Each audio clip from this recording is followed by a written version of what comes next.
I bring the righteousness of the Lord. Ah! Back.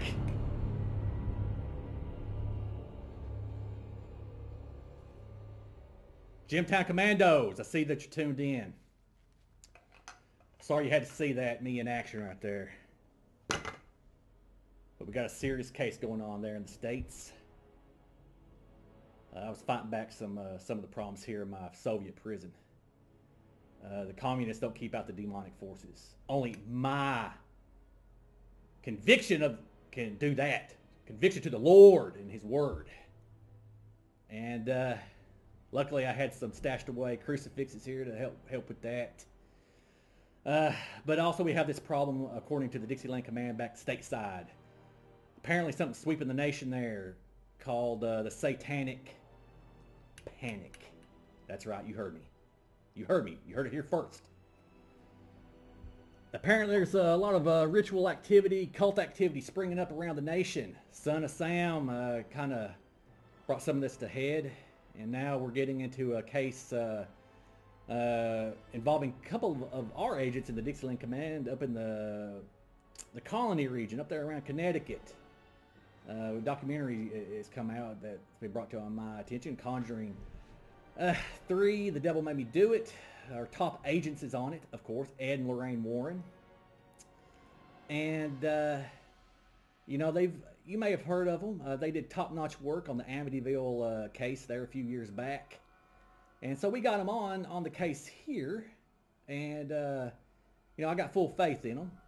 And then I got to streamed a documentary video surveillance footage from Dixieland Command. And I have to say, Ed kind of let me down a little bit in this documentary. He decided to have a heart attack and lay down on the job. And as a result, there were some bad things going down because, you know, he decided to go into a coma like a loser. And there were some things happened, you know. So no offense, Ed, but if you're going to decide to have a heart attack at times like these, we can't have you in the command, okay? But anyway, let's hit the deets on what's going on in The Devil Made Me Do It. So this case centers around the Glatzel family. They got an 8-year-old child that's getting possessed by a demon, and Ed and Lorraine are on the scene. You know, Ed's there in top shape at this point, and they're getting an exorcism down to get this guy out of town. This demon's got to go. This boy, you know, he's wrapped up pretty good, and I have to say, you know, after the exorcism's done with this kid, I think he's got a pretty good shot at a carnival sideshow contortionist, man. Like, pop, pop, pippity pop. Pretty limber kid. But anyway, you know, he's popping around, foaming at the mouth, you know, like Ozzy Osbourne just bit a head off a bat that had rabies or something. And, you know, he's jumping around. And he goes and jumps on Ed and decides to scare him, and Ed poo-poos his pants and has a heart attack. Then he jumps on the older brother, Arnie. Okay? And Arnie, I guess he thinks he's a master negotiator with the demons from down under, and he says, "Hey, bro, we could be roommates. Just jump on in me, and we could be roomie buddies or something, you know?" Well, the demon jumps up on that offer, leaves the kid alone.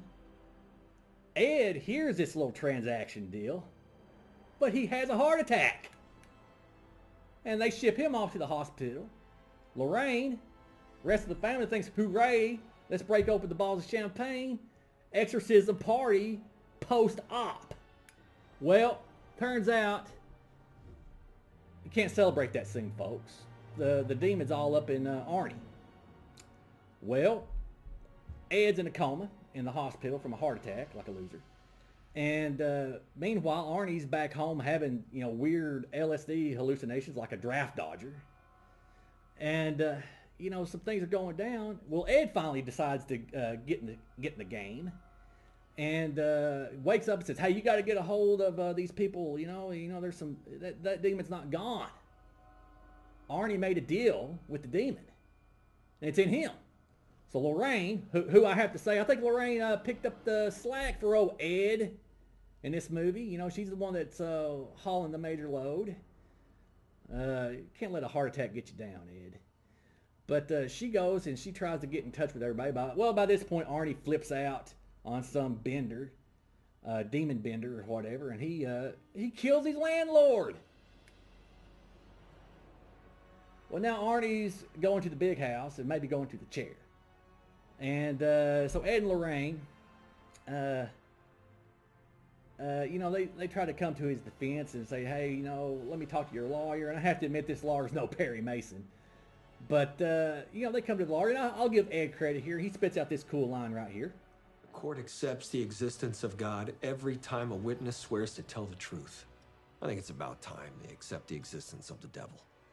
So when you're spitting lines like that, you know, Ed, you know, you're spitting out some truth bombs, bro. And I'll give you credit for that one. But, you know, they decided to come to the defense. And so Ed and Lorraine, they're going around the New England area, basically Connecticut. And they're putting some pieces together. There's some ins, there's some outs, there's some turnarounds. You know, they enlist the help of a former priest. You know, he's got some things going down. You know, these Catholics and their relics, you know, they got stuff all over the place. This former priest has got stuff all in his basement, in these cellars. There's scenes in cellars. And let me tell you, the only thing going on in cellars is speakeasy parties or buried bodies. Either way, there's a lot of bodies. So anyway, you know, they're going down cellars, they're finding stuff, they're finding these crazy totems, they're linking stuff together, they're putting the clues together, kind of like Sherlock Holmes. And I got to admit it to you, Commandos, this documentary reminds me a bit of the Omen case with that Damien kid several years ago. You know, we didn't have a lot of success with that one. You know, the kid got away. I mean, he was the Antichrist. I mean, maybe it won't turn out too bad. But you know, the Lorraine and Ed, they're going around putting clues together to find out what's going down in Demon Town. And they help solve another case, you know, and so they're going around putting clues together. You know, it's really interesting. And I even think Mrs. Blaylock from the Omen has made a new appearance. I think she got away. You know, and I think she's you know, doing something, you know, up in Connecticut now with this Glatzel family and this case going on here.